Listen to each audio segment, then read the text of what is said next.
Senhor, que todos os irmãos tenham um bom dia, um excelente dia na presença do Senhor. Estamos aqui agora, domingo, dia 21 de junho de 2020, exatamente às 9h02. Estamos iniciando a nossa EBD e nós vamos trabalhar um tema hoje da lição de número 12, a conduta do crente em relação à família.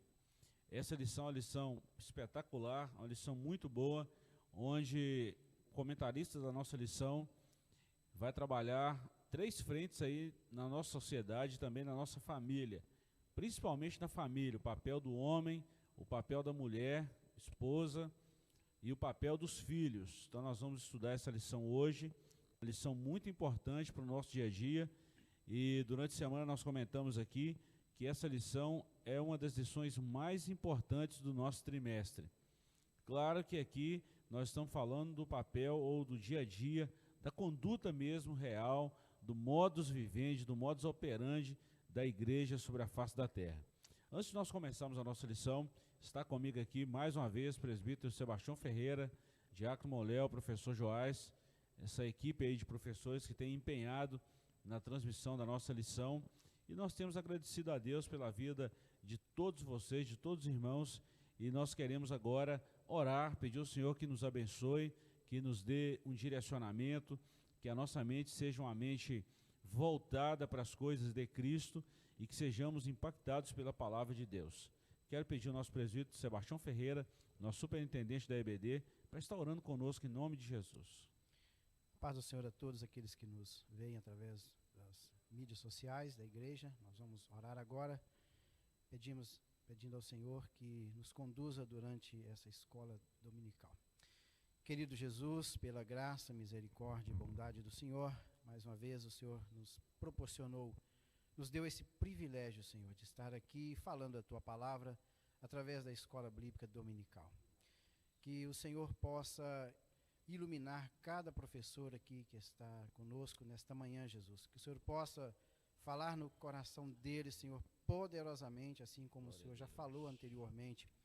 Abre também, Senhor, os corações daqueles que nos veem em suas casas, que o Teu Santo Espírito possa falar com eles através desta escola e que esta palavra, Jesus, possa entrar em seus corações e fazer uma mudança. Nós cremos no Teu agir, no Teu trabalhar. Abençoa também, Senhor, aqueles que estão enfermos, passando por lutas e tribulações. Visita-os, ó Deus, com Teu poder. É o que nós te pedimos, em nome do Senhor Jesus. Amém. Glória a Deus, glória a Deus. Quero mandar um abraço a todos os irmãos que já estão conosco aqui. Estou vendo aqui vários irmãos através do nosso chat. Deus abençoe a todos vocês. E como a gente sempre pede, a gente sempre fala isso aqui num tom de evangelismo, eu quero pedir aos irmãos que nos ajude aí a compartilhar essas riquezas da palavra de Deus através desse link que está disponível aí no nosso canal. Se os irmãos podem fazer isso, façam para a glória de Deus, para que o nome do Senhor seja glorificado. Compartilhe esse link aí com mais pelo menos umas 10 pessoas e vamos juntos louvar a Deus e aprender juntos da palavra de Deus. Pois bem, estamos diante da penúltima lição do nosso trimestre.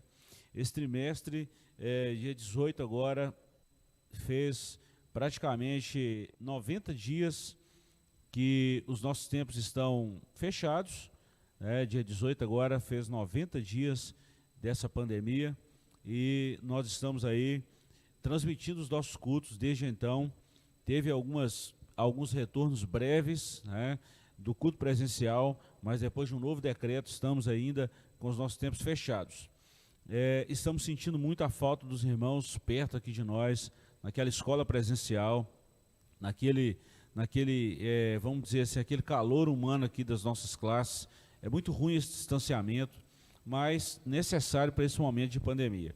Sentimos muito isso aí, essa ausência das classes aqui presenciais, mas Deus sabe de todas as coisas, né? Parece que é uma resposta única, que todo mundo fala isso, mas não é. Realmente Deus detém todo o poder, todo o conhecimento, e algumas coisas boas nós podemos tirar de momentos como esse, né?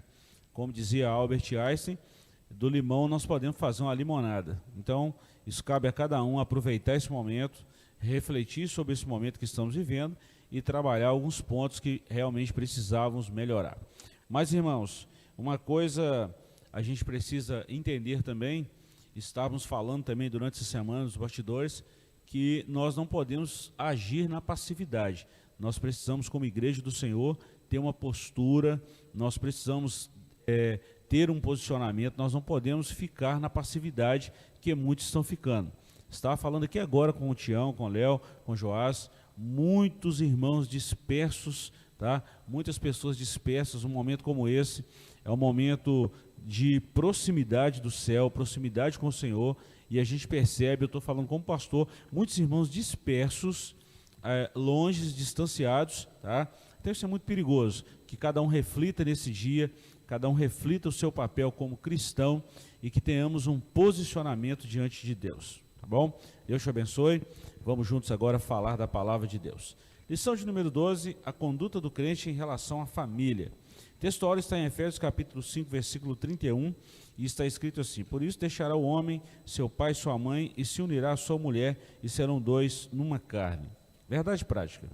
Deus estabeleceu o casamento monogâmico, heterossexual e indissolúvel. Isso é, a instituição da família para a glória do nome dele. Glória a Deus. Tem gente que pensa que isso é só um costume judaico-cristão. Não necessariamente, isso foi fundado por Deus e não por homem. A leitura bíblica em classe está em Efésios capítulo 5, versículos 21 a 33 e também no capítulo 6, versículos 1 a 4. E eu quero fazer do mesmo jeito que nós estamos fazendo aí há dias, né, nesse compartilhamento aí da leitura, e eu quero pedir para a gente fazer no sentido horário aqui, Tião, do jeito que nós fizemos aí, tem dado certo, e glória a Deus por isso. Nos ajudem aí, por favor.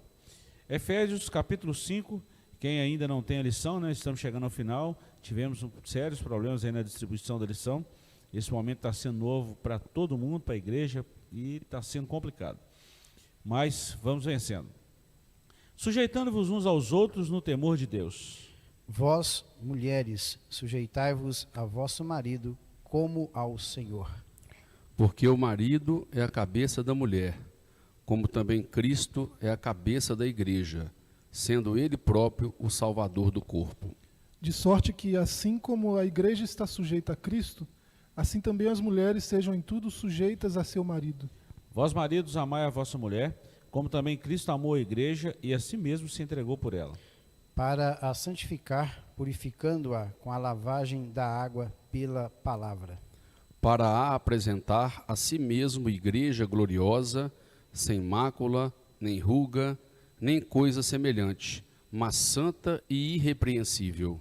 Assim devem os maridos amar a sua própria mulher como a seu próprio corpo. Quem ama a sua mulher, ama-se a si mesmo. Porque nunca ninguém aborreceu sua própria carne, antes a alimenta e sustenta, como também o Senhor à igreja. Porque somos membros do seu corpo. Por isso deixará o homem seu pai e sua mãe, e se unirá à sua mulher, e serão dois numa carne. Grande é esse mistério, digo, porém, a respeito de Cristo e da igreja. Assim também vós, cada um em particular, ame a sua própria mulher como a si mesmo, e a mulher reverencie o marido. Vós, filhos, sede obediente a vossos pais no Senhor, porque isto é justo. Honra a teu pai e a tua mãe, que é o primeiro mandamento com promessa. Para que te vá bem e vivas muito tempo sobre a terra. E vós, pais, não provoqueis a ira a vossos filhos, mas criai-os na doutrina e admoestação do Senhor. Graças a Deus. Vamos na introdução, a gente dá um breve comentário aqui na nossa introdução, Tião, Léo, Joás, e a gente começa aí a nossa EBD propriamente dito. Vamos lá, introdução. Na Bíblia, o relacionamento familiar é um projeto divino que pressupõe o matrimônio monogâmico, heterossexual e indissolúvel. No modelo divino, os membros da família são iguais, porém, cada um desempenha papéis diferentes. Nessa lição, veremos a conduta requerida por Deus para a família cristã. Tião, Léo e Joás. Estamos diante de uma lição muito importante, onde nós estamos falando da célula máter da sociedade. Destruiu a família, destruiu a sociedade. Isso é uma pesquisa feita aí há uns 15, 20 anos, aí, talvez um pouco mais, pelos Estados Unidos da América. Fizeram a pesquisa e chegaram nesse consenso. Família é a célula máter. Se tivesse pesquisado a Bíblia, teria economizado dinheiro e tempo, né? Mas vamos falar assim, né? Por um capricho humano, fizeram a pesquisa e chegaram à conclusão que a Bíblia Deus, através da Bíblia, já fala isso há muito tempo, já tem esse direcionamento há muito tempo. Destruiu a família, destruiu a sociedade.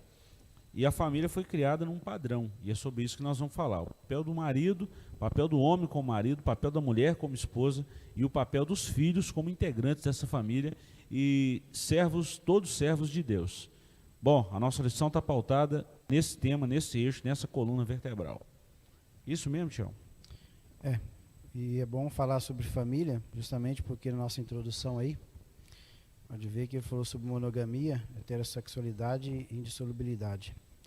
E nós temos visto que as famílias hoje, elas têm sofrido justamente nessas três palavras aqui, que hoje o mundo está lutando, principalmente nos países islâmicos, podemos falar assim, onde a poligamia é abertamente defendida. E eles querem trazer esse costume da poligamia para outros países onde o islamismo é introduzido.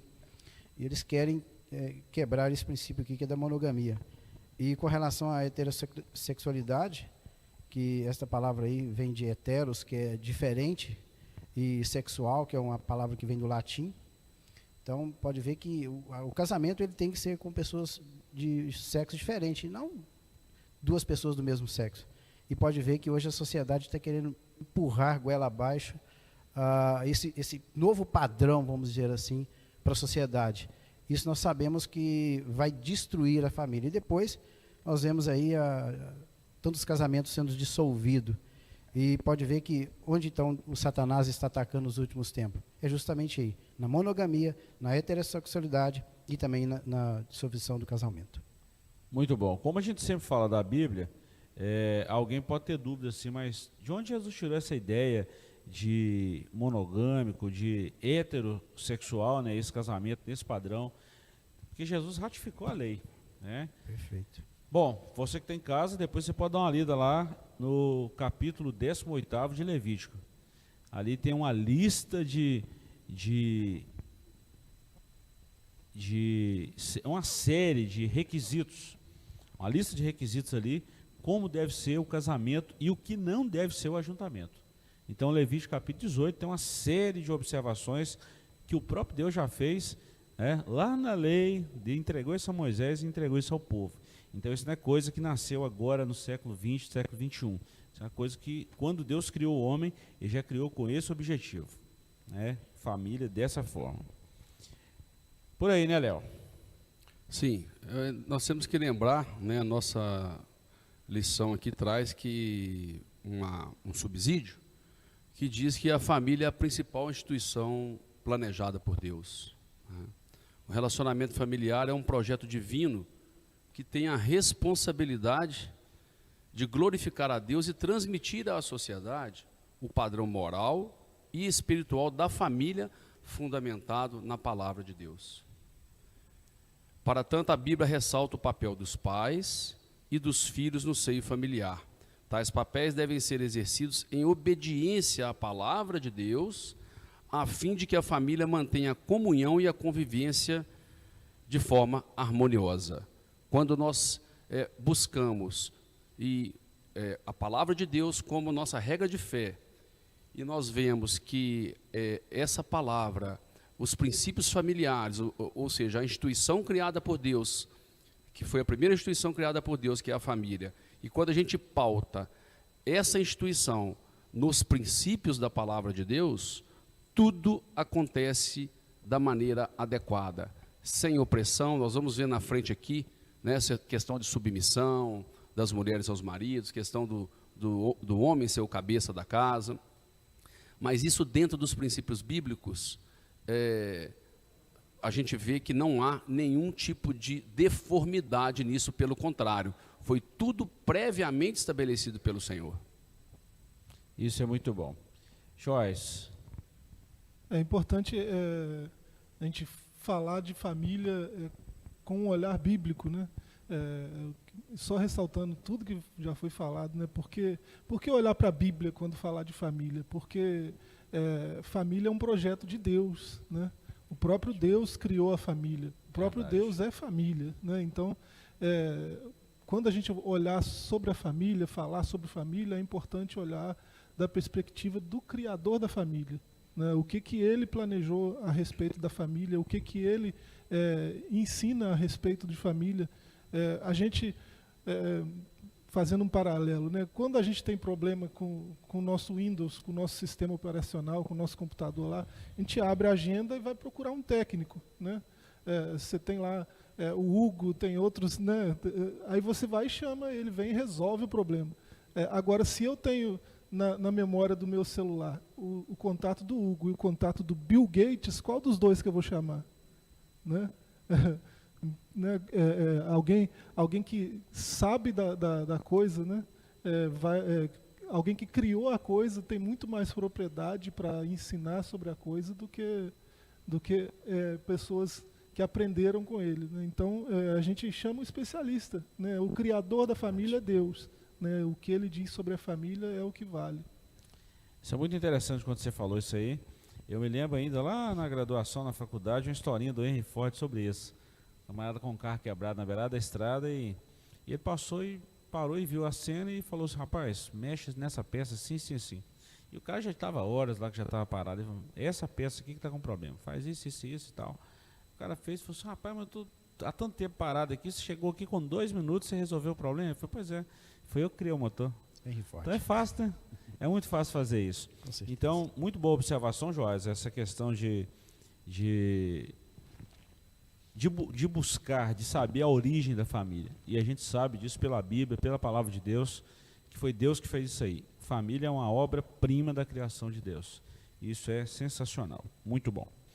Vamos lá, irmãos. Tião, nós já falamos aqui dessa introdução do que é a nossa lição hoje, né? Tivemos uma visão panorâmica. E vamos no capítulo 1, a conduta do crente como marido. Nós vamos começar pelo homem aqui, a conduta do crente como marido.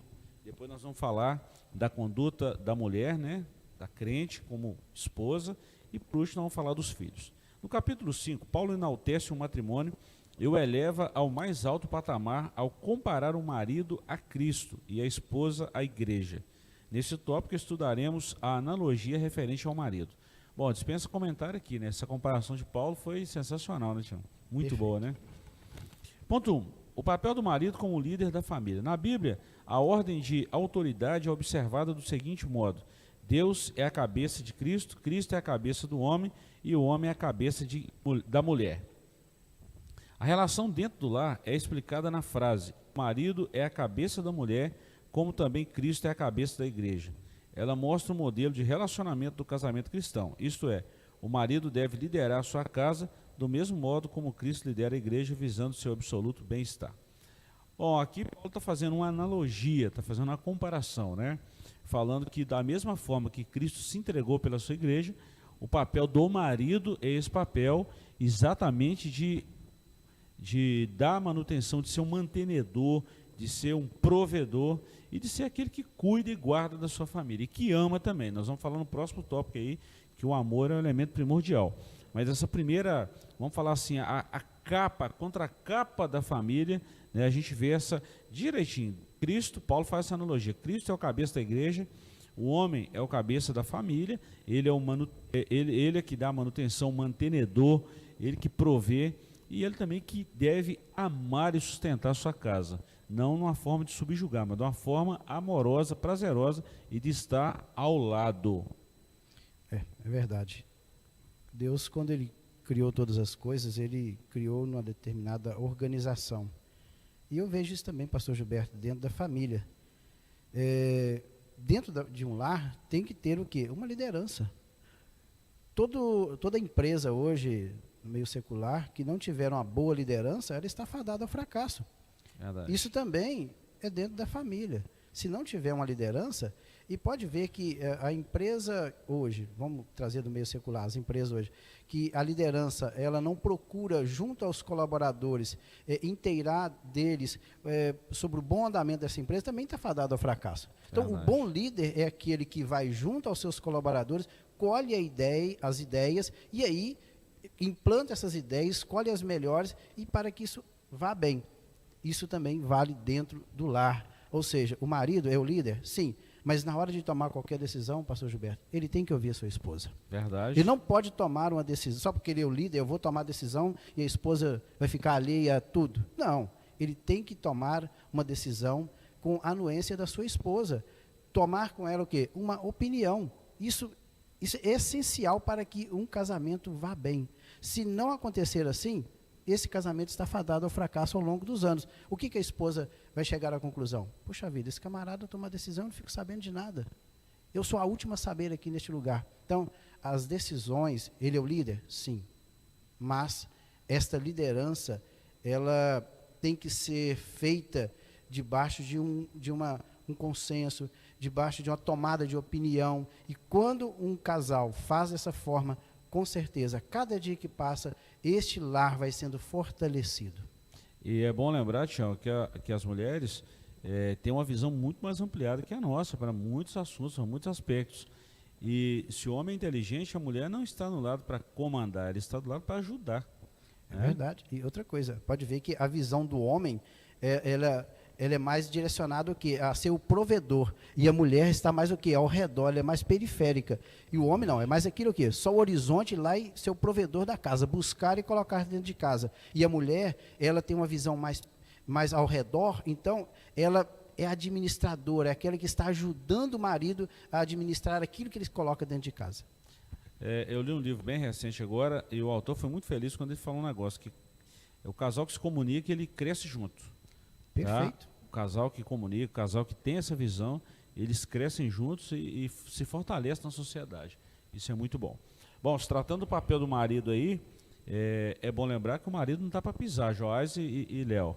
Não é essa questão de subjugar, de maltratar a mulher, pelo contrário. Se for olhar a analogia que Paulo falou aqui, está falando que deve fazer como Cristo fez pela igreja. E Paulo, a palavra que ele usa aí, né, kéfale, né, tem a ver com capital, tem a ver com aquele que é atingido primeiro, a parte que é primariamente tomada, né? Numa queda, dependendo da situação, né, a primeira parte a ser atingida é a cabeça, porque, né, ela pende mais para o chão, né, por ser mais pesada, coisa assim. Então é por isso que a gente usa capacete, por isso que motoqueiro, né, ciclista usa capacete. Porque a cabeça ela tá ali ela está sujeita a ser a primeira a receber o impacto, né? Então liderar, né, a analogia com liderança aí, né, a palavra traz essa ideia de governo, né? Então é assumir mais riscos, né? Se o homem é o cabeça, ele assume mais riscos do que a mulher, né? Então isso não é privilégio, né? Como algumas ideologias vão atacar a Bíblia dizendo que a Bíblia é machista, que privilegia o status opressor do homem, né? O homem mandão, cabeça, né? Isso é confuso para alguns, mas não é isso que Paulo está dizendo, né? Paulo, quando fala de cabeça, ele está falando dessa situação de governo, de assumir mais riscos, de se colocar na frente da batalha, né? O homem, ele tem essa coisa de guerreiro, né? Então é ele que toma a frente em algumas batalhas que a mulher não deve tomar, né? Porque ela vai se machucar mais do que ele se ela o fizer. Então é por isso que o homem é o cabeça, né? Não é questão de opressão, nem de colocar a mulher mais numa situação inferior, não é nada disso. Os dois estão em pé de igualdade no quesito de dignidade, né? Os dois têm a mesma dignidade um perante o outro, né? E ser cabeça não exclui o homem de tomar conselhos. Na multidão de conselhos há sabedoria, né? Claro. Então a primeira conselheira que ele tem é a esposa, né?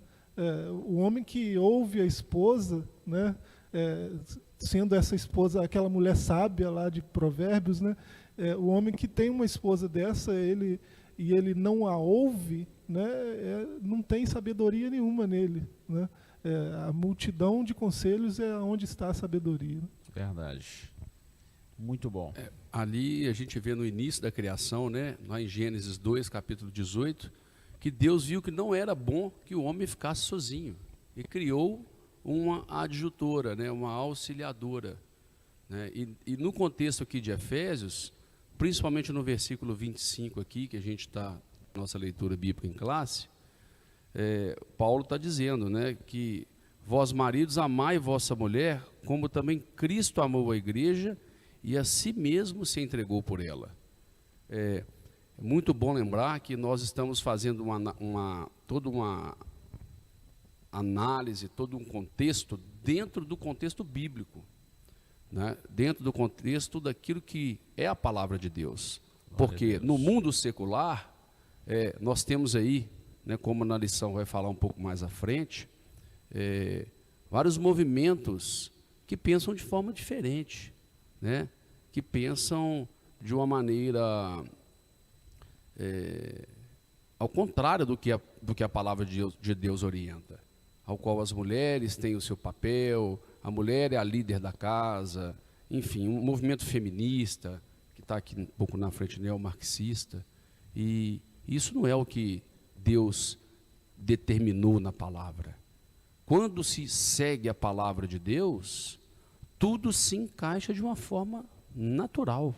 Não tem por que questionar. A Bíblia é extremamente elucidativa, clara, cristalina. Ela não tem dúvida, não tem nenhum tipo de contradição. Agora, no mundo secular, quando as pessoas não conhecem a palavra de Deus, aí sim gera margem para todo tipo de discussão, de levantamento. E aqui a gente pode entrar um pouquinho nessa questão desse neomarxismo, né? Justamente para poder a gente até justificar o que a gente vai ver um pouquinho mais para frente na próxima lição, que é a batalha espiritual. Porque o inimigo de nossas almas, constantemente, ele está buscando a quem possa tragar. E o maior alvo desse inimigo é a família. Se destruir um lar, um casamento, você acaba destruindo toda uma estrutura dos filhos, e aí realmente a sociedade ela acaba perdendo com isso. Perde muito.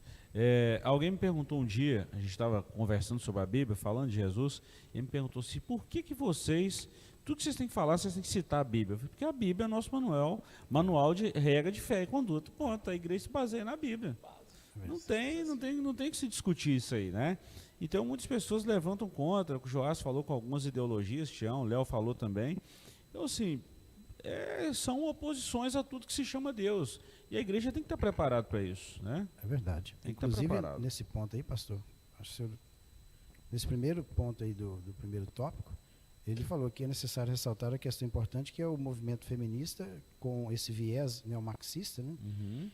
O viés aí que inclina para, ou seja, esse movimento feminista que inclina para o neomarxista. E pode ver que o movimento feminista ele começou no período da Segunda Guerra Mundial, em que as mulheres foram para as indústrias, depois elas, tipo assim, gostaram, e aí começou esse movimento. Hoje tem a Simone de Beauvoir, que é uma mulher que lidera isso, e pode ver que ela é dessa forma, com esse viés neomarxista, claro, o marxismo ele é século XIX, mas quem hoje, que o neomarxista, ele é mais encabeçado hoje por Antônio Gramsci. Então, o que eles dizem? Que esse modelo de família é um sistema opressor do homem. Então, eles não querem esse sistema. Então, pode ver que, por isso que você falou, pastor, que a nossa linha, nós seguimos o quê? A palavra de Deus. Exato. Porque ali está contido o quê? As regras que vai conduzir a nossa vida. Então, nós não temos que olhar o movimento feminista com esse viés neomarxista. Não, nós temos que olhar a palavra de Deus, pois nela ali o que estão as regras para que nós sejamos bem-sucedidos na nossa caminhada com Jesus.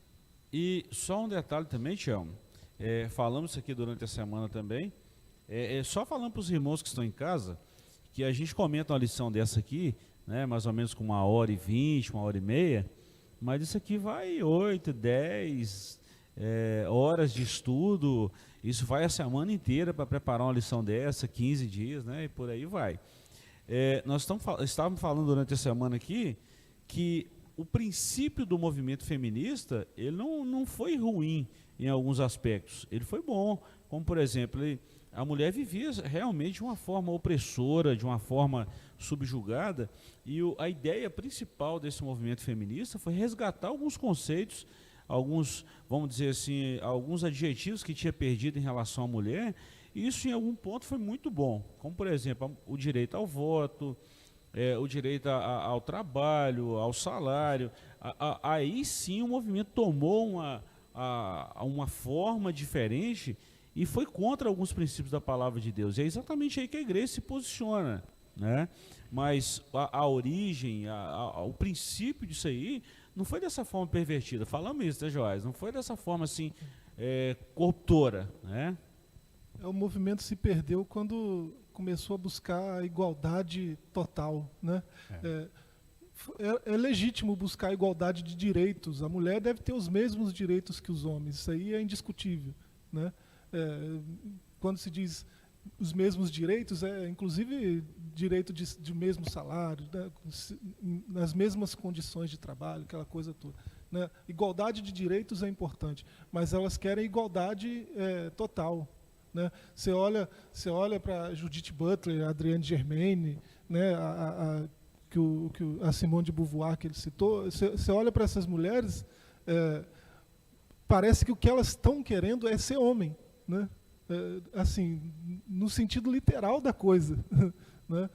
Então, isso não é igualdade. Uma mulher nunca vai ser igual ao homem, né, nessa totalidade que a gente está falando, né? Nessa totalidade que o movimento hoje, na sua terceira para quarta onda, né, já está buscando, né? Então, elas se perderam aí, quando começaram a buscar outras igualdades, né, que não a igualdade de direitos. Isso fere os princípios da Bíblia, não pode. Então nós estamos falando de um movimento que começou e que realmente trouxe à tona algumas coisas que precisavam mesmo ser resolvidas e que resolveu, ponto. Agora hoje está uma tonalidade totalmente diferente que fere os princípios da Bíblia e que a igreja não pode deixar de se posicionar em relação a isso aí.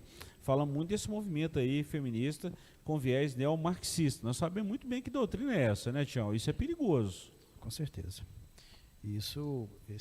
Essa ideologia, ela de Marx, ela está hoje presente na nossa sociedade. Muito, muito, muito. As pessoas hoje, nós vamos falar de partido aqui, mas as pessoas têm que analisar as ideologias de todos os partidos políticos que estão na nossa nação brasileira e na hora de exercer o seu direito de voto, pensar muito bem. Primeiro, olha a ideologia do seu partido. Onde está pautada a ideologia do seu partido? Talvez ele esteja bem embasado aqui dentro dessa ideologia marxista. E isso vai o quê? Vai destruir as famílias, pastor. Verdade. E lembrando que Marx, né, Karl Marx, essa ideologia marxista, ela vem com o objetivo de tentar, né, de pano de fundo, fazer com que as sociedades sejam igualitárias, né, com que haja uma diferença de classes, né, e com o objetivo de fazer uma revolução que leve ao comunismo. E é esse comunismo que é contra, que tem na religião, no Estado, né, como pessoas alienadas. Ou seja, para se ter uma ideia, as pessoas que são filiadas, por exemplo, ao Partido Comunista Chinês, a primeira coisa que tem que ser, para poder se filiar, tem que negar Jesus. Ou seja, não pode ter nenhum compromisso com a liberdade. Tá vendo? Então são princípios, Del, que muitas vezes ficam de uma forma bem escondida, camuflada, né, Tião? Camuflada. Aí a palavra de Deus vem, joga uma luz, aí nós que somos criticados por isso, Joás. Nós somos criticados. A palavra de Deus joga uma luz, um farol em cima dessas camuflagens aí, desvenda as obras do diabo, e a igreja é criticada por falar sobre isso. Perfeito. Então deve-se falar mesmo, tem que falar e a igreja tem que se posicionar. Tá? E lembrando que nós não somos contra, nós somos totalmente contra a opressão, claro, e a violência contra a mulher, né? A opressão do homem em relação à mulher, a opressão do marido em relação à mulher, contra. Enfim, a opressão dos pais em relação aos filhos, a desobediência dos filhos em relação aos pais. Por que nós somos totalmente contra? Porque a palavra de Deus orienta assim. Foi bom você falar isso aí, Léo, porque num tom pastoral nós vamos falar isso de novo. Nós estamos falando de obreiros aqui, né? E a igreja orienta isso. O marido não pode ser que carrasco dentro de casa. Não deve. Isso é contra um princípio divino. E a gente vê, nós vamos ver no próximo ponto agora, que o amor é o elemento primordial para o relacionamento estar bem. E Cristo não faz isso com a sua igreja. O marido não deve fazer isso com a sua família. Se aquele carrasco, aquele mandatário lá, aquele coronel, isso não é bíblico. Tá? E alguns conceitos, algumas mulheres sofreram muito, até mesmo dentro das igrejas, por causa desse comportamento errado dos maridos. Tá? Então chegou o ponto que a mulher abriu o bico, não aguentou, falou, e a situação tem que ser resolvida. O homem não pode tratar a mulher com casca e tudo, tratar de uma forma grosseira. Isso não é um papel cristão. A Bíblia é contra esses maus tratos. Tá? E é bom a gente falar disso.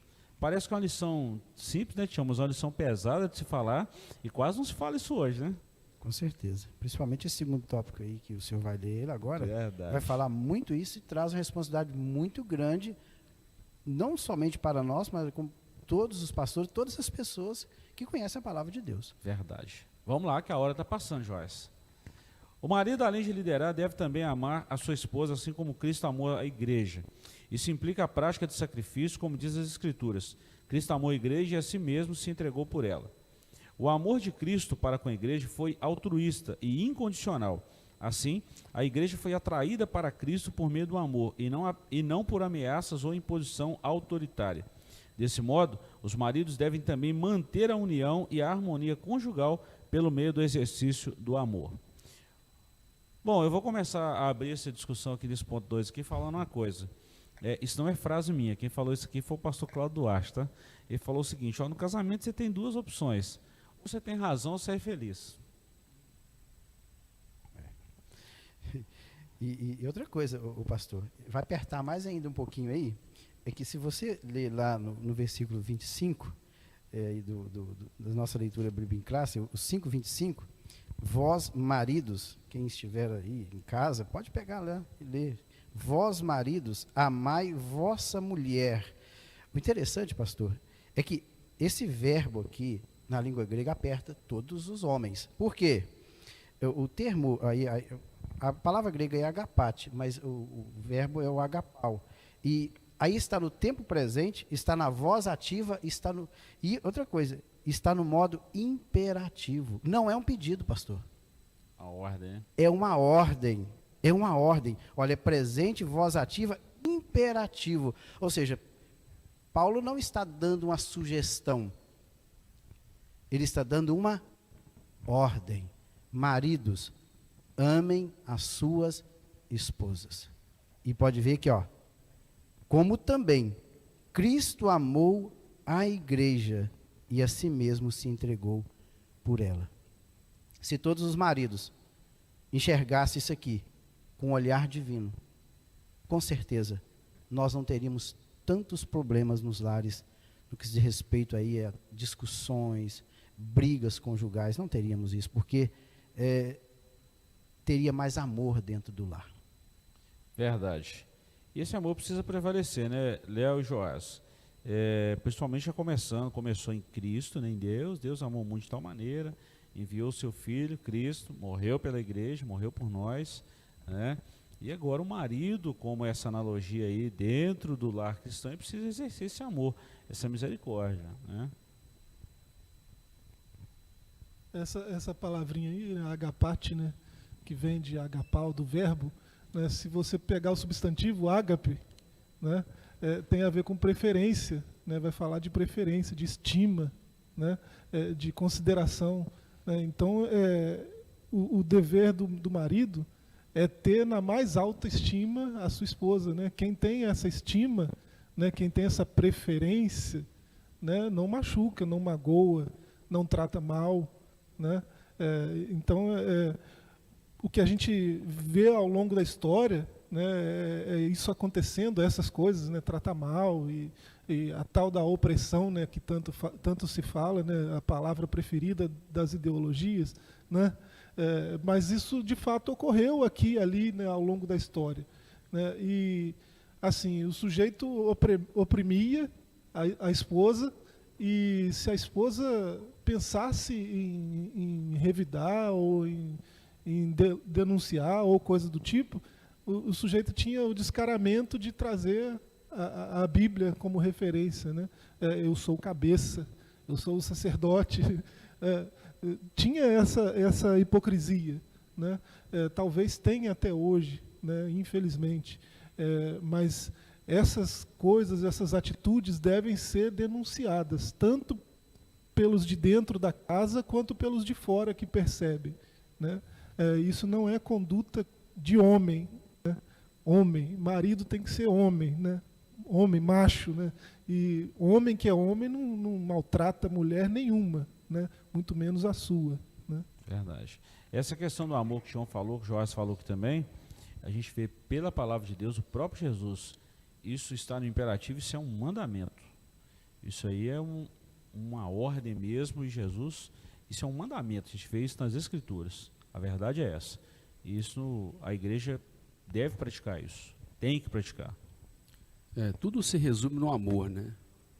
Como o senhor citou aí, né? Que Deus amou o mundo de tal maneira que deu o seu Filho unigênito.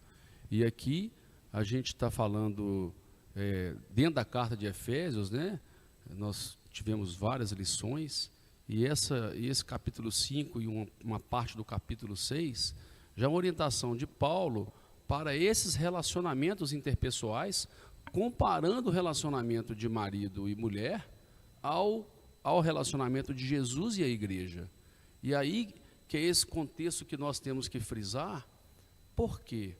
Porque nós precisamos de pedir a Deus essa revelação da palavra de Deus, para que nós consigamos interpretar à luz do que está sendo colocado. Porque senão, acontece o que o irmão Joás acabou de falar, até mesmo nos dias de hoje, determinadas pessoas utilizam a própria Bíblia para justificar comportamentos totalmente contrários à Bíblia, comportamentos demoníacos, utilizando a Bíblia, respaldando os comportamentos através da Bíblia. Por isso que é muito importante nós estarmos alicerçados e pedindo essa revelação de Deus, da palavra genuína, verdadeira, para que nós consigamos, de fato, responder e interpretar e levar, através da revelação do Espírito Santo, o que a Escritura está dizendo. Nós estamos vendo essas dificuldades, aí nós voltamos aqui nessa questão do amor, nós estamos vendo as dificuldades de alguns governantes hoje mundiais, como aqui no Brasil, por exemplo, Estados Unidos, por abrir tantas portas, né, esse viés, essa doutrina marxista aí. Alguns governantes estão tendo dificuldade para inverter os papéis, e isso dificilmente se inverte, porque essa doutrina destruiu alguns princípios, ela acabou com algumas conquistas, né, com alguns pontos principais cruciais dentro da família, que principalmente essa questão de amor agora, isso é falado só pela igreja, só por participantes, só por quem conhece a Cristo, isso é falado só por nós, igreja, fora não se fala disso. Então, infelizmente, esses movimentos já conseguiram destruir isso aí, principalmente nesse nosso, vamos falar assim, no nosso dia a dia aqui, tá? Isso é muito complicado. E a igreja deve amar. E uma analogia muito interessante aqui no ponto 3, a gente encerra esse capítulo, a hora já está avançada aí, é o cuidado que Paulo falou que o marido deve ter com a sua esposa. Assim, ele fez uma analogia também, assim como a gente cuida bem do nosso corpo, nós devemos cuidar da nossa esposa, tendo em vista que torna-se uma carne só, né, Tião? Então, assim, se eu não faço mal ao meu corpo, eu não vou fazer a minha esposa. Então, é por aí. E entra o amor também. Sim, é um imperativo, igual eu já disse, é uma ordem. Então, quem ama a sua mulher, ama a si mesmo. E a pessoa em sã consciência, ela jamais vai destruir o seu próprio corpo. Claro, tem pessoas que têm problema mental, aí tudo bem, mas eu estou falando de pessoas que estão bem psicologicamente, perfeitas. Essas pessoas jamais elas vão destruir o seu próprio corpo. Elas vão fazer coisas que destruam a si mesmas. Então, já que as pessoas agem dessa forma, o que eu tenho que fazer? Se ela ama a si mesmo, também tem que amar o quê? O seu próximo como uma pessoa. Então, quem ama a si mesmo, ele cuida, ele anda bonitinho, ele anda arrumadinho, ele quer o melhor para si. Se ele age dessa forma, então, também da mesma forma que ele age para consigo mesmo, ele tem que agir para com a sua esposa, amando ela como se fosse sua própria pessoa. Muito bom. Bom, finalizamos aqui o capítulo 1, então, da nossa lição, o papel, a conduta do crente como marido. Vamos para o capítulo 2, então, e nós vamos falar da conduta do crente como esposa. Se agora nós falamos do papel do marido, então agora a lição, o comentarista traz aqui também um tópico aqui sobre a conduta do crente, né, da irmã, do irmão, como esposa. De acordo com a analogia paulina, em relação ao matrimônio, a mulher casada é comparada à igreja de Cristo. Nesse ponto, veremos a conduta requerida da esposa cristã. Ponto 1. O conceito de submissão cristã. As Escrituras ensinam a sujeição de uns aos outros no temor de Deus. Nessa perspectiva, alguns exemplos de submissão são apresentados: das esposas aos seus maridos, dos filhos aos seus pais, dos servos aos seus senhores. No caso das esposas, a submissão deve ser assim como a igreja está sujeita a Cristo. Portanto, aqui não se trata de uma sujeição irracional ao domínio de alguém, mas voluntária e de grata aceitação do amor e cuidado do marido. Por isso, não há de depreciativo nessa conduta, não há nada de depreciativo nessa conduta, pois retrata o alto nível de relacionamento entre Cristo e a sua amada igreja. Volta ao ponto principal, o amor. Quem ama é a igreja do Senhor. A igreja ama a Cristo, portanto, submete-se a Ele. Isso precisa acontecer também no casamento, né, Tiago? Sim. Essa submissão tem por base o amor. E não é nada assim humilhante estar sujeita. Inclusive, claro que eu já vi muitas pessoas falarem, pastor, que a palavra sujeitar é um termo militar, mas elas esquecem que, tudo bem, hipotasso, que é hipotasso menor, que é a palavra grega para sujeitar, e vem de hipotasso, tudo bem que é um termo militar, mas eles esquecem de continuar lendo o dicionário da língua grega. E mais abaixo no dicionário, quem tem um dicionário pode pegar lá, em uso não militar, não é o nosso caso. Em uso não militar era uma atitude voluntária de ceder, cooperar, assumir responsabilidade e levar uma carga. Então, nós não estamos, porque dentro do termo militar, colocar em ordem, é organizar de cima para baixo. Mas não estou falando em termo militar, eu estou falando de uma vida cristã com Jesus. Então, é isso aí. É uma atitude voluntária de ceder, cooperar, assumir responsabilidade e levar uma carga. E o interessante também, pastor, é que o 21 usa também o mesmo termo, sujeitando-vos uns aos outros no temor de Deus. E usa a palavra hipotasso menor. Tanto no versículo 21, como no versículo 22, usa o mesmo termo grego, que eu não quero usar o termo militar, mas o termo no meio cristão. Graças a Deus. Joás, Léo, algum comentário nesse ponto aí? Aqui o presbítero Sebastião Ferreira falou tudo que o comentarista quis colocar, especialmente nesse verso 21. Ou seja, trata-se de uma sujeição de uns aos outros no temor de Deus. Ou seja, o que é o temor de Deus? É o amor, a reverência, o respeito, o cuidado. Isso é o temor, não é o medo, né? E uma analogia esplêndida em relação às mulheres nessa forma de sujeitar é como a igreja está sujeita a Cristo. Ou seja, nós estamos sujeitos a Cristo porque nós amamos a Cristo, porque nós reconhecemos o senhorio de Cristo. Então, essa analogia não quer dizer, ela quer dizer que as mulheres fazem isso de uma maneira cristã, da mesma forma que o homem é o cabeça da família, Cristo é o cabeça da igreja. Então, o que quer dizer tudo isso? É que as mulheres não estão aí num papel de submissão, no sentido de opressão, e sim no sentido de apoiar e de compreender o que Deus quis, que é o quê? Deixar papéis diferentes para cada um de nós. Cada um tem uma função diferente. Não dá para se confundir as funções que cada um, do que a Bíblia, do que Deus deixou e criou e fez para cada um. Não dá para o homem fazer o papel de homem e o papel de mulher, e o papel de filho, e o papel... Cada um foi delimitado uma tarefa diferente. É interessante que até o termo militar traz a ideia de organização, né? Essa sujeição é sob o plano, sob a organização, né? Sob a mesma missão. A organização tem um paradigma, né, que é Cristo, e esse paradigma serve para o marido e serve para a esposa. A esposa se sujeita ao marido como a Cristo. Então ela se sujeita no Senhor. E o marido ama a esposa como Cristo amou a igreja. Então ele ama no Senhor. Então é Cristo que é o paradigma, né? Então o casamento cristão, ele é uma união perfeita por causa disso, porque Cristo está no centro do relacionamento, né?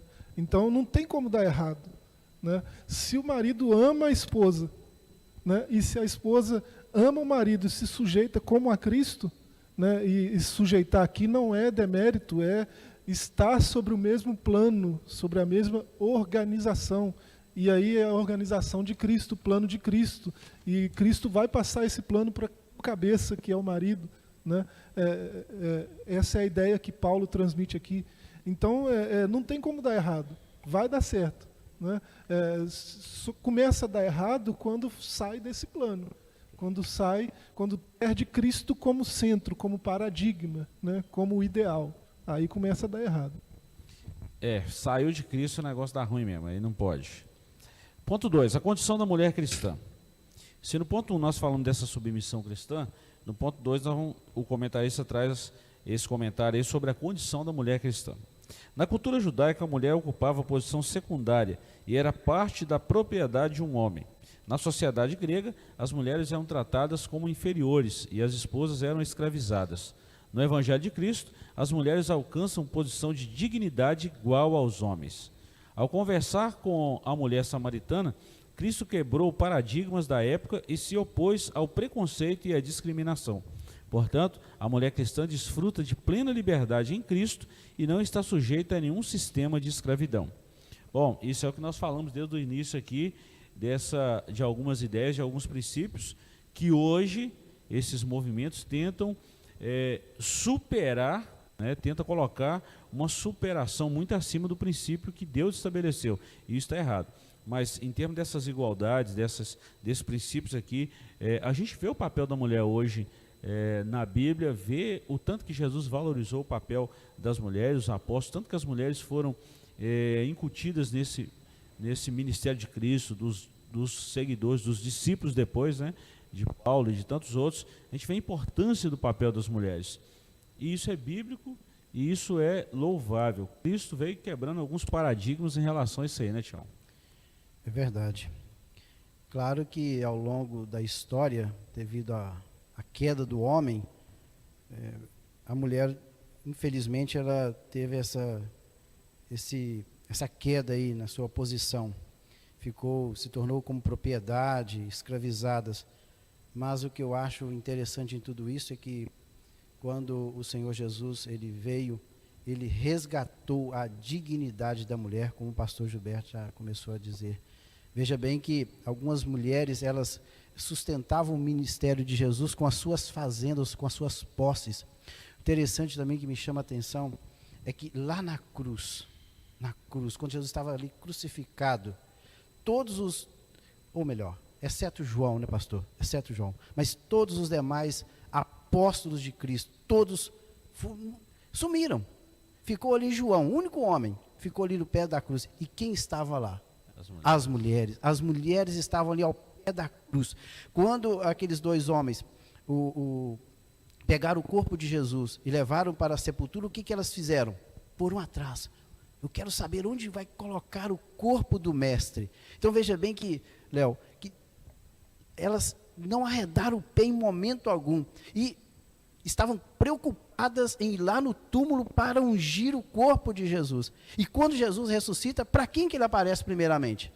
As mulheres. Para as mulheres. Então, provando aí que Jesus veio resgatar esta dignidade que havia perdido, não por culpa do Senhor, mas por culpa do próprio homem caído, pecador, que colocou a mulher nesse patamar. Léo e Joás. Joás falou um negócio muito interessante aqui agora há pouco, e eu gostaria de voltar isso aqui, frisar, Tião, baseado nisso que você acabou de falar aí agora. Tem muita gente que tem uma visão muito errada com relação a servir. Pensa que é só a mulher que serve. Não, o homem também serve, ele não serve a Cristo. A mulher não serve à família, não serve ao marido, e ambos não servem a Cristo. Então, o servir não é só um papel da mulher, é um papel da família. Juntos nós servimos a Cristo. Ponto, não tem que se discutir isso aí. Então, essa questão, essa visão errônea, que de subjugar, de massacrar, está errado, não pode. Agora, com relação a esse ponto que você destacou, que isso é muito importante, o papel da mulher, né, dentro do ministério, isso é muito importante, muito importante. Léo e Joás, nós podemos caminhar aqui, né? Com certeza, aí a gente está falando justamente dos papéis diferentes, das tarefas que Deus atribuiu a cada um, com o objetivo de tanto o homem quanto a mulher servir ao Senhor. Por quê?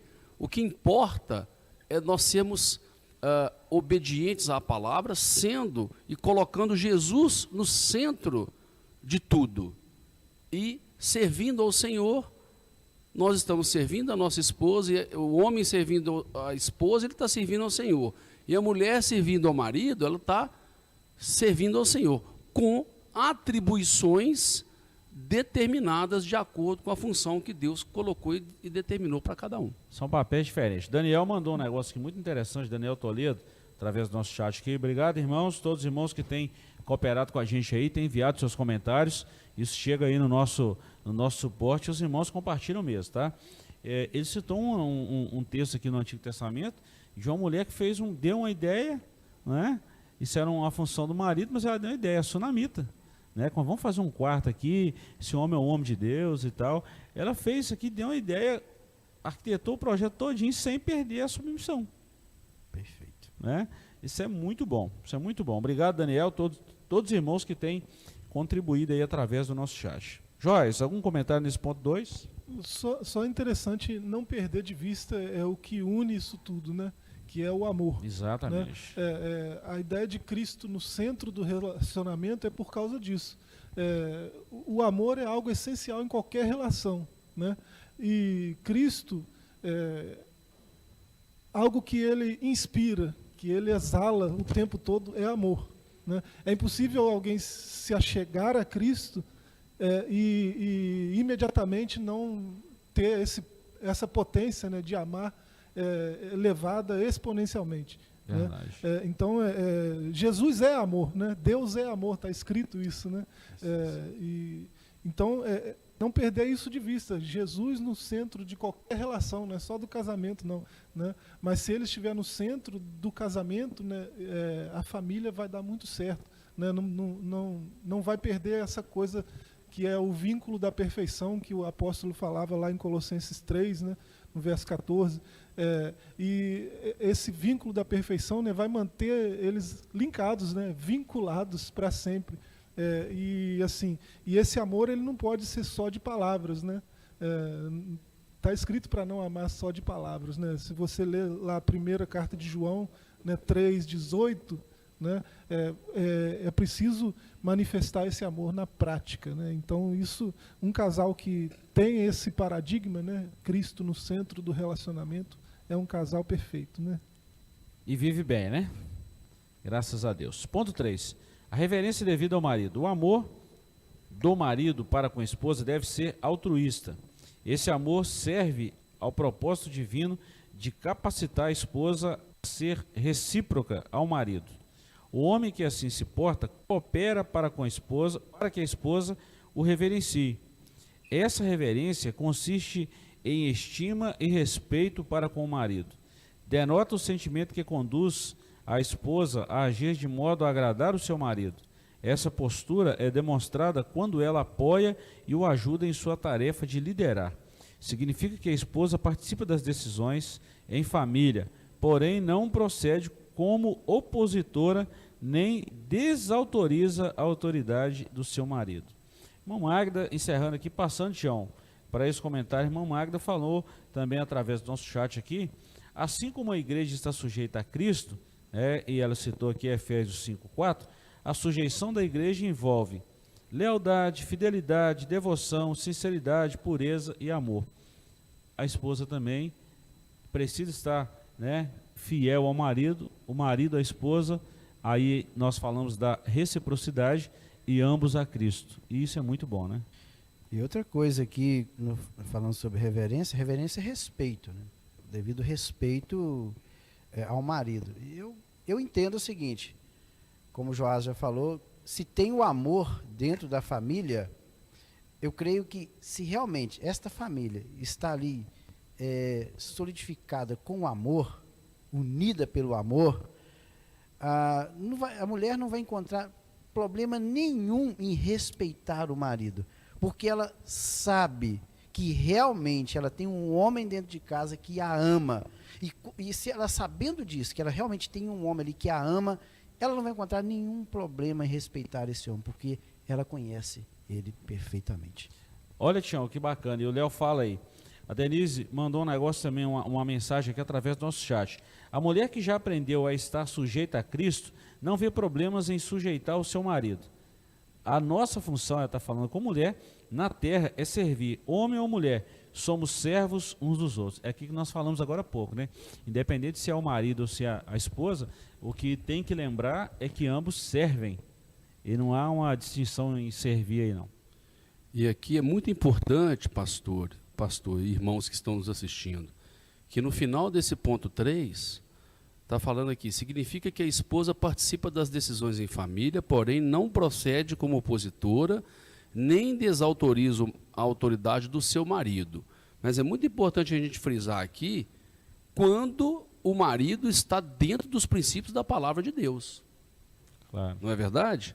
Nós temos o exemplo bíblico, mas é importante que os dois estejam alinhados com a palavra de Deus, porque nenhuma mulher é obrigada a concordar e autorizar algo do marido que não seja baseado na palavra de Deus.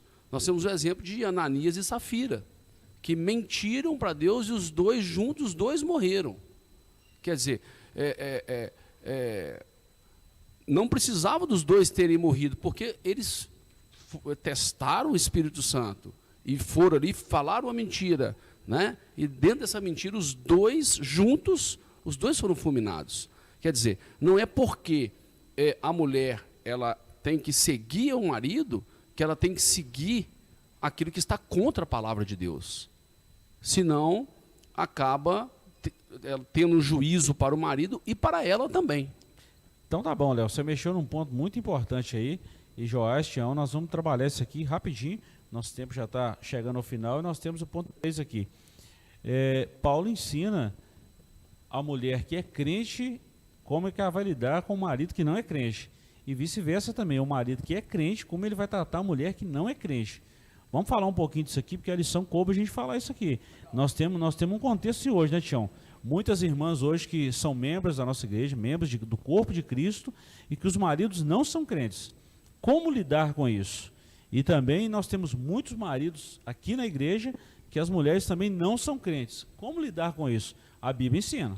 Nesse ponto que a gente está agora, né, falando de reverência, né, Paulo não era corintiano, mas ele escreveu 2 vezes aos Coríntios. E aqui no verso 33 ele usa a palavra timau. Né? Não é timão não, mas Paulo não era corintiano, mas essa palavra aqui, traduzida como reverenciar, às vezes traduzida como venerar, né? É uma palavra que tem a ver com valorizar, com premiar, com honrar, né? Com ter apreço, atribuir valor, como a uma moeda mesmo, né?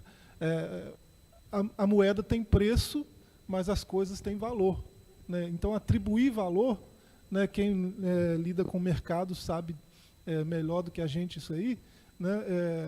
a coisa tem o valor de acordo com quem está atribuindo esse valor à coisa, né? De acordo com raridade. Critérios para atribuir valor são vários, né?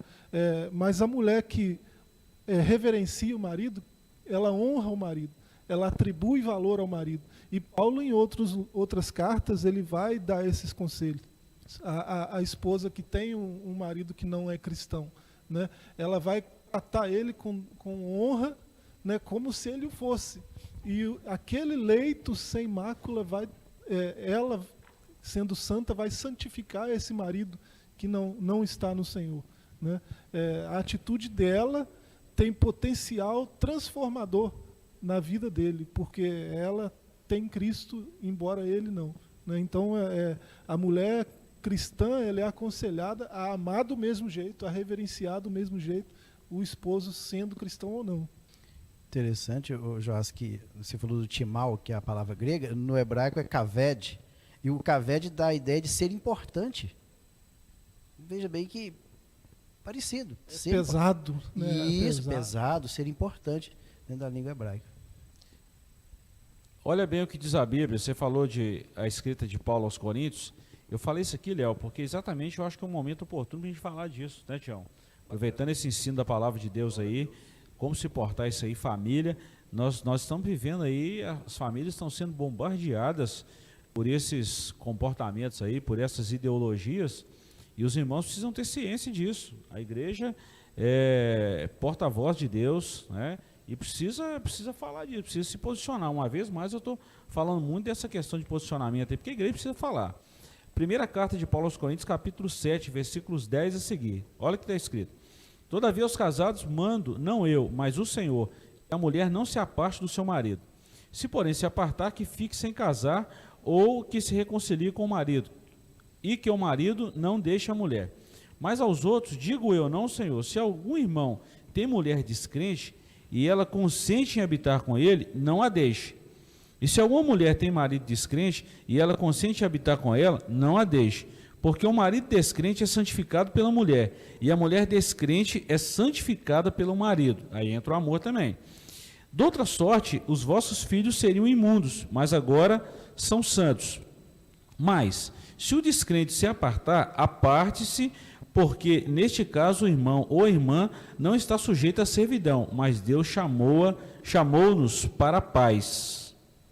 Porque, de onde sabes, ó mulher, se salvarás teu marido, ou de onde sabes, ó marido, se salvarás a tua mulher? E assim, cada um ande como Deus lhe repartiu, cada um como o Senhor o chamou, e o que ordeno em todas as igrejas. Então, Paulo está dando uma orientação aqui ao marido descrente, à mulher que é crente tem um marido descrente, e ao marido que é crente tem uma mulher descrente.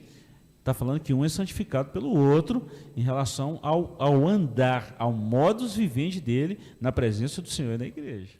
E outra coisa, o pastor Gilberto, lembrando que desde que essa convivência ela seja harmoniosa, Exato. Se o marido ele não é um cristão, jamais ela deve se apartar. Agora, quando o marido ele começa, que ele é um descrente, ele começa a impor algo à esposa que vá contra os princípios da palavra de Deus, aí eu creio que ela não é obrigada a obedecer ao seu marido.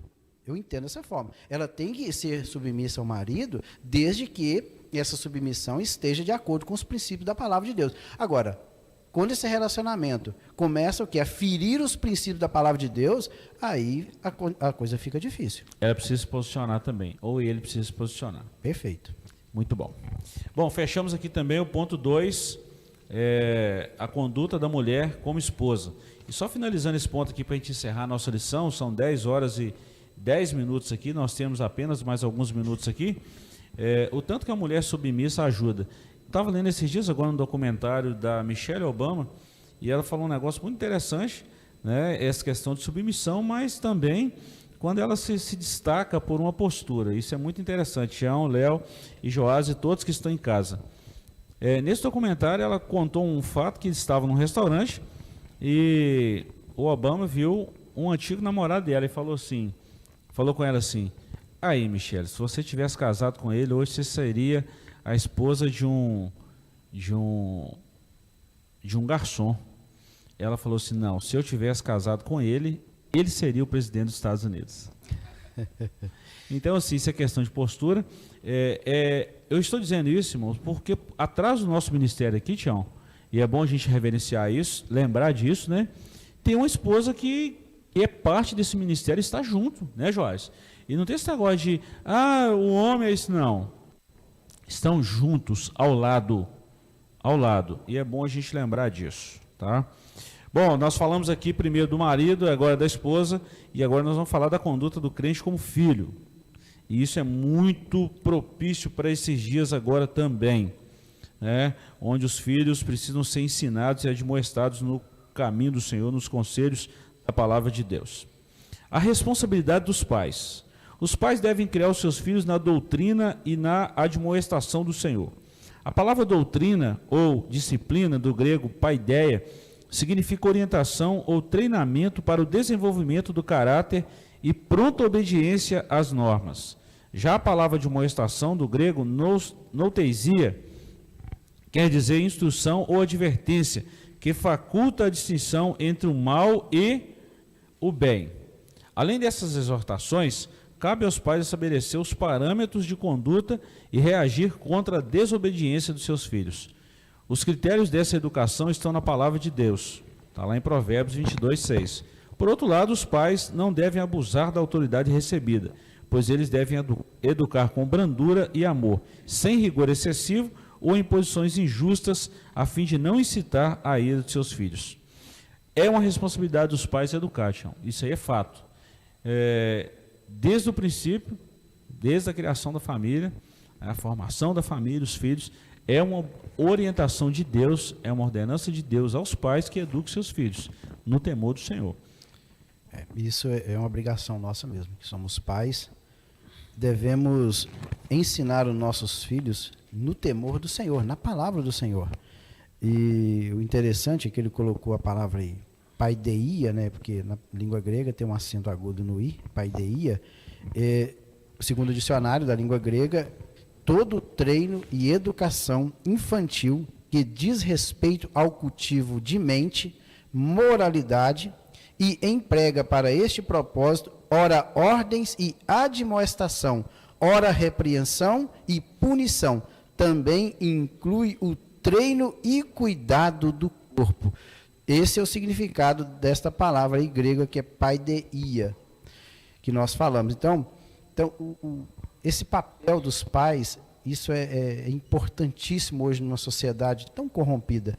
Nós devemos ensinar os nossos filhos como eles devem se portar diante da sociedade, como bons cristãos, porque isso vai fazer toda a diferença. E outra coisa que eu estava me lembrando aqui anteriormente, é que a família, lembrando que a família ela foi constituída, pastor, antes da igreja, antes do Estado. A primeira instituição divina constituída na face da terra, glória a Deus, foi família.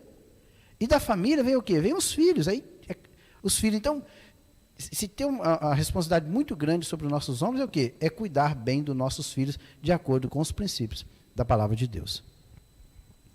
É bom lembrar também, Tião, desse mundo odiento que estamos vivendo, que a igreja está nele, a igreja não é do mundo, é bom lembrar isso. Principalmente que no Ocidente, essa onda aí do capitalismo, o capitalismo ele forçou muita gente a ir para o mercado de trabalho. Quando eu falo forçou, eu falo por uma necessidade acelerada, que os homens, eles mesmos impuseram isso sobre eles, né? É o sistema hoje, né? Vamos falar assim. E muitas vezes a família está sendo bombardeada com isso, porque o pai e a mãe trabalham, então está terceirizando essa parte do ensinamento. E os filhos não estão vendo os resultados aí. Pesado, né, Joyce? Pesado. Nós estamos no Brasil, né? Dos piores índices de educação do mundo. Verdade. Né? Nós estamos em penúltimo lugar, né? Da pior educação do mundo. Então a gente está perto de ser a pior do mundo.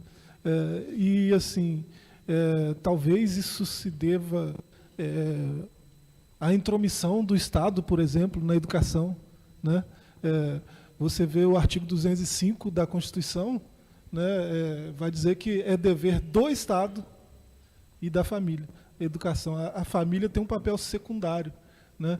Nós estamos falando aqui o tempo todo do plano de Deus, o plano de Deus é que a família tem o papel primário na educação. Verdade. Então, nós como cristãos, embora a gente seja obrigado por força de lei a manter nossos filhos na escola do Estado, né, a educação deles cabe aos pais, a nós, pais cristãos. Né? E às vezes a gente não se dá conta disso e do que isso implica, né? Deixar por conta da escola, da universidade, vai dar muito errado. Deixar por conta da tia lá, né, vai dar errado. Né? É papel do pai. Você vê na lei, lá em Deuteronômios, né, Jesus, quando perguntado, né, o maior mandamento, ele citou esse texto. Né? Então, até para Jesus, esse é um dos textos mais importantes das Escrituras. Né? Deuteronômio 6. A partir do verso 4, se me permite. Fique à vontade. Escuta, ó Israel, o Senhor é nosso Deus, o Senhor é único. E ama ao Senhor teu Deus de todo o teu coração, de toda a tua alma, de todas as tuas forças. E essas palavras que hoje te ordeno estejam em teu coração. As ensina a teus filhos e fala delas sentado em tua casa, né, nós estamos falando de família, né, andando pelo caminho, ao te deitares e ao te levantares, e atas como sinal em tua mão e te sejam como frontais entre teus olhos. Escreve-as nos umbrais da tua casa e em tuas portas. É papel da família a educação. Né? Se a gente deixar por conta de terceiros, né, a gente vai perder os nossos filhos. Né? Se a gente também não se perder no processo. Né? Então, aos pais desatentos que não se atentam muito para isso, né, que têm seus filhos ainda na idade pré-escolar, né, redobre a atenção, né, ensina as Escrituras para ele, mostra para ele valores, né, éticos e morais, porque ele não vai aprender isso lá fora. Hoje os filhos estão sendo educados pela Netflix, pela Amazon e por tantas outras coisas aí que nós não vamos ficar citando nome aqui. E tem muitos pais hoje dentro da igreja que pensam que é a igreja que é responsável pela educação dos filhos. Isso está errado também. Então, a educação ela começa em casa, começa com os pais, porque os pais, eles são sacerdotes, são representantes de Deus dentro da família. Tanto é que o termo homilética, homilha, ele dá essa conotação de família, essa conotação de família. Então, a gente precisa lembrar disso aí, Tião, Léo, Joás, todos os irmãos que estão em casa, que nós não podemos brincar com isso, essa responsabilidade de ensino. Olha como é que a nossa geração, estão falando aí acima dos 40, né, era diferente da geração que está vindo agora, e precisa haver uma repreensão dura em cima disso aí. E se for para você até a Bíblia fala não tirar a vara, e é isso aí mesmo, literalmente. Há um tempo atrás, muitas vezes éramos repreendidos pelos nossos pais, nós até não concordávamos, não gostávamos, mas obedecia. Hoje não, hoje os filhos estão questionando, estão falando, estão impondo em alguns casos, e muitos pais não usam da autoridade de Deus que está sobre ele para repreender isso. E depois tem cidadãos aí complicados na sociedade e que acaba manchando o nome e por aí vai. Então é muito complicado isso aí. Tá? Nesse sentido, pastor, eu acho muito importante, até porque o nosso tópico 1 aqui está falando da conduta dos pais, a responsabilidade dos pais. E a Bíblia é tão perfeita que ela própria já orienta. O irmão Joás acabou de ler agora Deuteronômio 6, ou seja, lá no Velho Testamento. O tempo todo a Bíblia orienta nesse quesito dos pais estarem orientando os filhos. Vamos dar aqui 2 textos bíblicos para que a gente possa meditar, que está no livro de Provérbios. Provérbios capítulo 4, versículo 1, diz assim: ouçam meus filhos a instrução de um pai, estejam atentos e obterão discernimento. Esse é um texto. O outro texto que é muito importante, e depois nós vamos comentar sobre isso, não evite disciplinar a criança. Se você a castigar com a vara, ela não morrerá. Castigue-a você mesmo com a vara, e assim a livrará da sepultura. É o que o pastor acabou de falar agora. E mais um aqui, mais um texto de Provérbios, está em Provérbios 29:15, que diz: a vara da correção dá sabedoria, mas a criança entregue a si mesma envergonha sua mãe. O que acontece?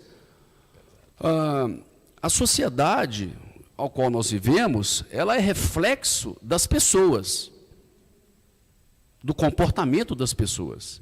E o comportamento das pessoas é reflexo daquilo que eles aprendem, em primeiro lugar, dentro da sua própria casa. Aquele filho, aquela pessoa que dá problema na escola, é porque ela tem problema e ela dá problema dentro de casa. Aquela pessoa que comete um delito, de regra geral, claro, né, nós temos exceções, mas de regra geral, os indivíduos que dão problemas, que são pessoas complicadas, vêm de um lar desestruturado, ou vêm de um lar que não conhece a palavra de Deus. Porque a palavra de Deus está aqui, ela está falando conosco. O Espírito Santo de Deus usa cada um de nós para levar essa palavra, para que ela faça a transformação no coração de todos aqueles que estão atentos e ligados e conectados na palavra. Portanto, se desde pequeno nós utilizarmos a palavra de Deus para orientar os filhos, certamente existe uma grande probabilidade deles permanecerem no caminho, que é no mesmo caminho que Provérbios 22, capítulo 6 diz: ensina a criança no caminho, para quando ela crescer, não se desviar dele. Enfim, então a palavra de Deus, ela está sempre sendo o centro de tudo aquilo que nós cristãos professamos. Por isso que nós estamos sempre batendo que as pessoas, todos nós cristãos convertidos e aqueles que ainda não conhecem a Jesus, que procurem conhecer a palavra de Deus para que ela possa nos libertar. Vale a pena destacar em Provérbios 22:6 aí, a palavra Hanok, né, que é instrui, né, instruir a criança no caminho que deve andar, né, tem a ver com outro texto de Provérbios 28, parece que o irmão citou, né, que é a criança entregue a si mesmo. Né? Qualquer humano entregue a si mesmo não vai dar em boa coisa, né? Porque o coração do homem é enganoso, né? Então é para instruir a criança no caminho. Esse instruir aí tem a ver com treinar, né? Tem a ver com dedicar, com instruir, né? Mas também tem a ver com inaugurar, né? Inaugurar o caminho dela.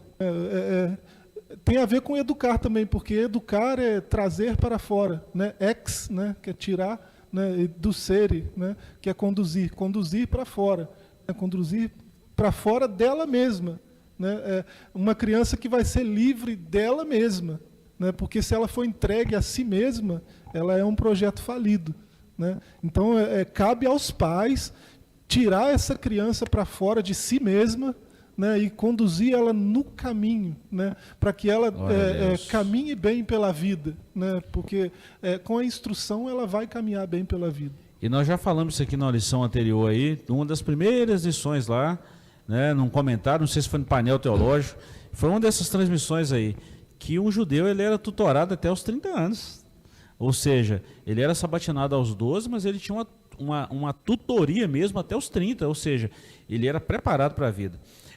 Finalizando esse ponto 2 aqui também, a conduta requerida dos filhos, nós já entramos nisso aqui, falamos bastante coisa, né? Nós vamos para o ponto 3 agora, o mandamento com promessa, falamos bastante coisa disso aqui, já só não lembro, mas já citamos e falamos. E nosso tempo está finalizando também. Agora, o doutor Rodrigo Silva falou um negócio, pastor e doutor Rodrigo Silva foi questionado num programa recente agora, Tião, e falou assim, o rapaz estava entrevistando e falou assim: doutor, será que os pais no passado não eram muito autoritários? Será que não usavam de exageros com relação à correção dos filhos? Será que não usava de abuso de autoridade? Eu falei assim, eu não penso assim. Os pais no passado, talvez sim, houve algum exagero, mas eu vejo mais uma deficiência, uma fraqueza nos pais do presente agora em educar os filhos. Porque os pais do presente agora transferiram a responsabilidade que eram deles e terceirizaram isso aí. Então nós estamos vendo aí a irresponsabilidade desses pais e nós estamos vendo reflexo nos filhos. Então a gente vê hoje, por isso que muitos filhos respondem os pais. Há um tempo atrás, respondesse o pai ou a mãe, meu filho, você, ao que se assustasse, os 5 dedos já estavam chegando na orelha, na boca, no olho, não sei onde era, mas chegava. E isso não era exagero. Tanto é que nós não reclamamos por isso hoje. A nossa geração não reclama desses tratos, dessa conduta dos pais. Pelo contrário, a gente agradece a Deus pela vida dos nossos pais por ter nos criado dessa forma. Nós não estamos falando de exagero, nós estamos falando de um certo capricho. E olha onde nossa geração chegou hoje. Vê se a geração hoje acima dos 40 reclama dessas coisas que nós vivíamos em família. Havia alguns exageros? Sim, mas era no intuito de acertar e de nos preservar como homens e mulheres de Deus para essa geração atual. E a gente precisa ter esse cuidado também de preservar os nossos filhos para a nossa geração ou para a geração deles. Tá? Então a gente não pode esquecer pastor, disso. Dentro do que o senhor falou, a última lição que nós tivemos aqui foi uma lição falando de longanimidade, mansidão e humildade. E desde que a Bíblia foi escrita, esses ensinamentos estão aqui. Verdade. Então, em todos os momentos, né, em todos os séculos passados, tudo aquilo que foi revelado pelo Senhor está contido aqui na Bíblia. Então, corrigir um filho em 1970, em 1950, em 1800, em 1700, se a pessoa, o homem ou a mulher estiver com o ensinamento e a revelação da palavra de Deus, com absoluta certeza, essa correção ela seria da melhor forma possível. Então, o que nós sempre batemos na tecla é justamente que cada cristão e cada pessoa possa, de fato, receber o conhecimento da revelação da palavra.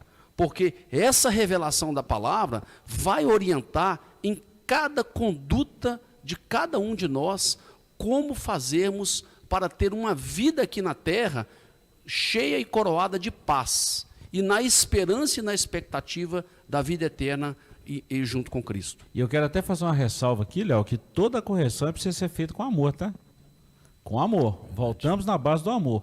Os nossos pais fizeram isso, né? Fazer essa correção áspera às vezes, mas com o intuito de que a gente fosse alguém na vida e fazer isso com amor, tá? Não era assim, eu vou espancar o menino, não é isso não. Precisa ser com amor. É porque nós estamos falando para cristãos, para não cristãos, mas principalmente para aqueles que já conhecem a palavra de Deus. E com a palavra, ela diz que tem que ser com amor, com brandura, com mansidão. Verdade. Agora, por isso que nós batalhamos em fazer com que as pessoas, em multiplicar o conhecimento do Evangelho, para que tudo isso que às vezes, porque da mesma forma que os nossos pais faziam com amor, nós víamos pais de outras pessoas que faziam sem o amor. Verdade. Que espancavam, que batiam, que prendiam, que subjugavam realmente.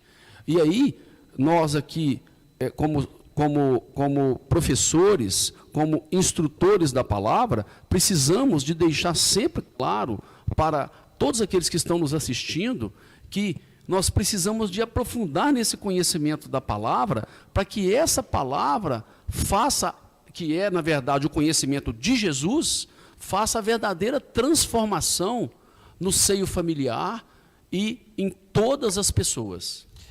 Nós vamos encerrar nossa lição, vamos só concluir aqui o terceiro ponto, mandamento com promessa, eu vou ler e passo para as nossas considerações finais aqui. Aos filhos que obedecerem e honram os seus pais, uma promessa dupla lhes é assegurada, para que te vá bem e vivas muito tempo sobre a terra. Essas bênçãos incluem prosperidade exterior e vida longa. Embora as dádivas espirituais sejam implícitas, a ênfase recai sobre os benefícios materiais.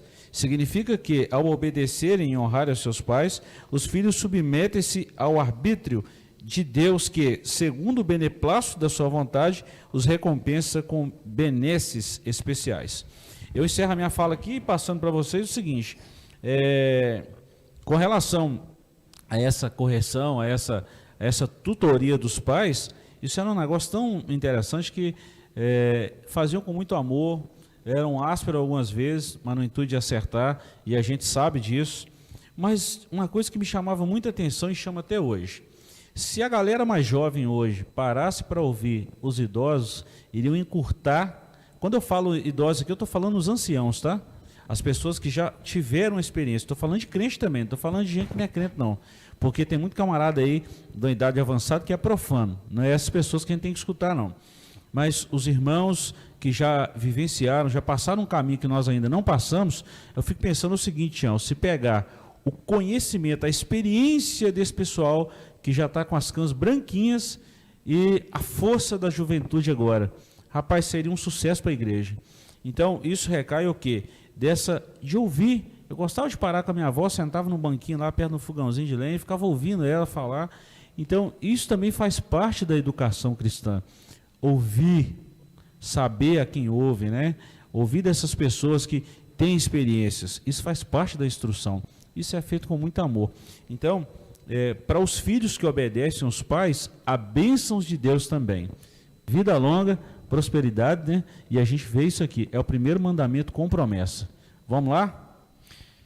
Inclusive, essa semana eu estava escutando a tia Jo. Não sei se alguém conhece a tia Jo. Ela foi professora de crianças lá em Camboriú, Gideões Missionários. E ela foi missionária juntamente com o pai dela, a família toda no interior do Amazonas.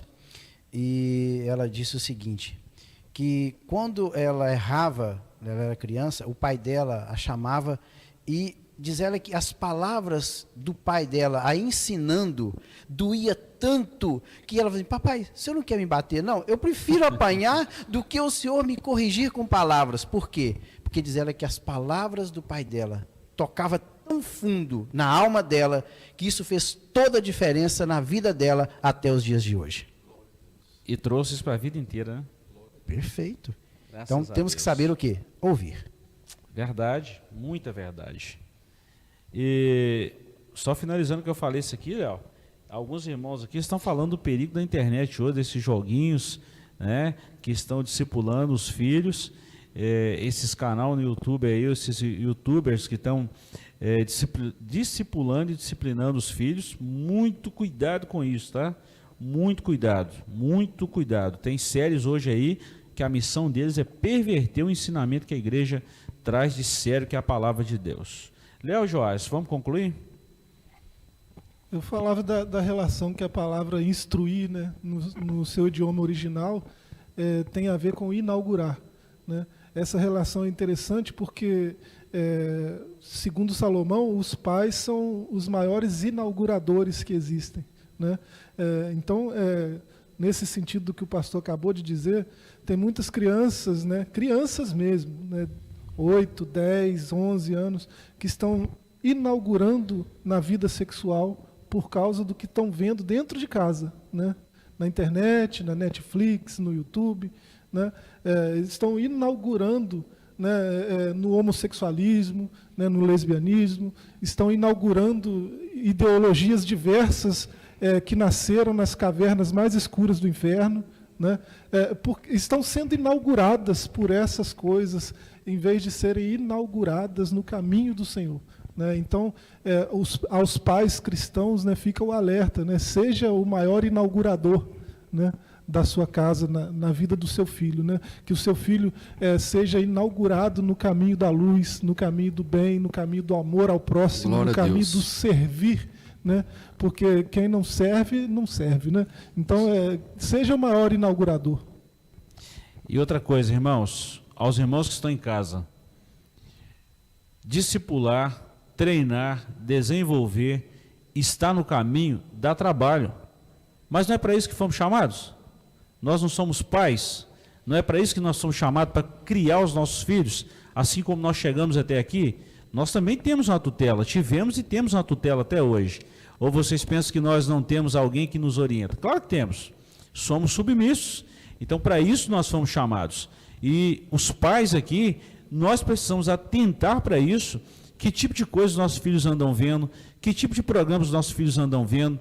Esses dias agora, no aconselhamento pastoral, um pai me falou que o filho dele estava vendo uma série na Netflix chamada Lúcifer. Um absurdo um negócio desse. Espera aí, é quebrar o pau mesmo, desculpa a expressão, mas é quebrar o porrete mesmo. Não vai ver e pronto, acabou. Não tem que ficar discutindo com trevas. trevas é para repreender esses demônios aí, pronto, acabou, não tem que ficar brincando com isso não. Então tem que usar de autoridade sim, falar o que precisa falar sim, porque na verdade Deus nos chamou como pais para isso, para educar. E nós não podemos fugir a essa responsabilidade, tá bom? Deus abençoe os irmãos. Essa aula foi pesada, Tião. Nossa, pai, foi uma aula extensa, né? Foi. Pesada, mas é uma responsabilidade. Eu saio de uma aula dessa aqui, irmão, sinceramente, cansado. É uma aula que cansa, porque são assuntos assim que precisam falar e não é fácil falar isso não, tá? Nesse mundo que nós estamos vivendo aí, tem muita gente que critica a gente por falar isso, mas nós não vamos baixar a guarda por isso não. Deus abençoe os irmãos. Tião, obrigado. Léo, Joás, alguma consideração final para a gente encerrar? Tião, Léo, Joás. Eu quero só ler esse subsídio teológico aqui da nossa lição, que eu achei muito pertinente e muito interessante. Os filhos terão sua formação moral e espiritual com base no modelo dos pais. Uma boa liderança dentro da família abrange 3 dimensões da vida dos filhos. A primeira dimensão alcança os filhos pela instrução, isto é, refere-se ao que dizemos aos nossos filhos. A segunda dimensão é a influência, isto é, o que fazemos diante e para os filhos. E a terceira dimensão é a imagem do que os pais são e mostram para os filhos no dia a dia. Graças a Deus. Amém? Joás, alguma observação? Amém. Amém. Tchau, é o seguinte, a Simone, encerrando aqui o nosso chat de hoje também, a Simone falou um negócio muito interessante, eu encerro com essa frase que a Simone falou aqui no nosso chat. Obediência a pai e mãe, eu compreendo que tem que ser enquanto estivermos na terra, os ensinamentos seguem, graças a Deus. 45 anos, Léo, até hoje, quando eu vou fazer alguma viagem, sair, alguma coisa, eu tenho o capricho de ligar para o meu pai e falar assim, pai, estou indo para tal lugar, Glória a Deus. Se o senhor precisar de falar comigo, é só através do celular, ele sabe onde eu estou. Isso é uma coisa que eu aprendi lá quando eu era criança, tá? Hoje eu não tenho minha mãe há 8 anos, ela descansa no Senhor, mas eu aprendi isso aí e passo isso para os meus filhos. Glória a Deus. E assim, eu falo isso com muito orgulho também, a esposa sabe disso, ela sabe disso muito bem, que quantas vezes ela como criança já relatou isso, ela viu o pai e a mãe, meu sogro e minha sogra, de joelhos lá na beirada da cama, orando pelos filhos, com os filhos lá. Isso é muito importante. Então os nossos filhos precisam ver isso de nós, precisa ver isso em nós, assim eles serão homens de Deus, né, enquanto o Senhor permitir que a igreja esteja sobre a face da terra. Que você tenha um domingo abençoado, que a bênção de Deus esteja sobre a sua vida, e nós vamos orar agora agradecendo o Senhor. Joás, ore conosco, e o presbítero Sebastião Ferreira nos despede com a bênção apostólica em nome de Jesus. Deus santo e bendito, nós te damos graças, Senhor, por essa oportunidade que tivemos de ouvir da Tua palavra, Senhor, de aprender de Ti, Senhor, a respeito da família, Senhor. Continua cuidando das nossas famílias, Senhor, da família daqueles que estão nos ouvindo, Senhor. Abençoa cada família, Senhor, representada aqui, Senhor. Que a Tua mão esteja guardando cada um, Senhor, esteja protegendo, Senhor, para a glória do Teu nome, Senhor. Sê conosco neste dia, nos guardando e nos abençoando. É o que nós te pedimos, gratos em nome de Jesus, Teu Filho. Amém. Glória a Deus. Irmãos, que você tenha um domingo excelente na presença do Senhor. Desculpe, Tião. Que a graça, que o amor de Deus, a graça de nosso Senhor Jesus Cristo e a doce comunhão do Espírito Santo seja com todos. Amém. Glória a Deus. Até domingo, daqui a pouco, né, domingo, até às 19 horas, se Deus quiser.